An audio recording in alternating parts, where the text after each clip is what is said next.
নমস্কার বন্ধুরা। 22শে মে দক্ষিণ পশ্চিম বঙ্গোপসাগরে একটি নিম্নচাপ তৈরি হবে। তারপরে এটি উত্তর পূর্বের দিকে এগিয়ে শক্তি বৃদ্ধি করবে। এর আবহে মধ্য বঙ্গোপসাগরে সিস্টেমটি ঘনীভূত হয়ে গভীর নিম্নচাপে পরিণত হবে 24শে মে নাগাদ।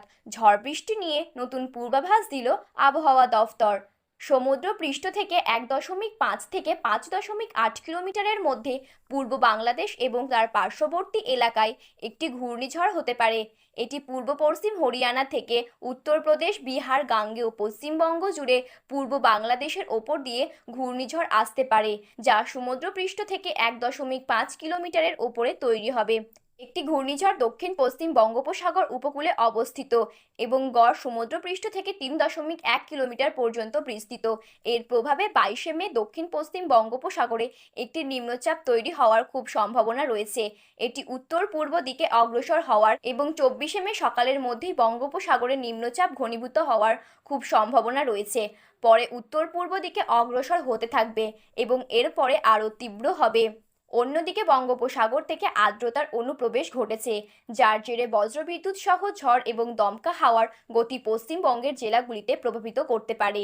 বৃহস্পতিবার কলকাতার পাশাপাশি হুগলি, হাওড়া, উত্তর 24 পরগনা, দক্ষিণ 24 পরগনা, পূর্ব মেদিনীপুর, পশ্চিম মেদিনীপুর, ঝাড়গ্রাম, পুরুলিয়া, বাঁকুড়া, পূর্ব বর্ধমান, পশ্চিম বর্ধমান, বীরভূম, মুর্শিদাবাদ এবং নদিয়ার বজ্রপাত সহ মাঝারি বৃষ্টি হতে পারে। ঝড় বৃষ্টির সম্ভাবনা বহাল রয়েছে দক্ষিণবঙ্গের প্রায় সর্বত্র। দক্ষিণবঙ্গের জেলাগুলিতে তীব্র গতিতে ঝড়ো হাওয়া বইবার সম্ভাবনা রয়েছে। বৃহস্পতিবারও দক্ষিণবঙ্গের সব জেলাতেই ঝড় বৃষ্টি জারি থাকবে। এর জেরে কলকাতা, হাওড়া, হুগলি, উত্তর 24 পরগনা, দক্ষিণ 24 পরগনা, পূর্ব মেদিনীপুর, পশ্চিম মেদিনীপুর, ঝাড়গ্রাম, পুরুলিয়া, বাঁকুড়া, পূর্ব বর্ধমান, পশ্চিম বর্ধমান, বীরভূম, মুর্শিদাবাদ এবং নদিয়ায় হলুদ সতর্কতা জারি থাকবে। আবহাওয়ার এরকম গুরুত্বপূর্ণ আপডেট সবার প্রথমে পেতে হলে আমাদের চ্যানেলটি সাবস্ক্রাইব করে পাশে থাকা বেল বাটনটি অল করে রেখে দেবেন।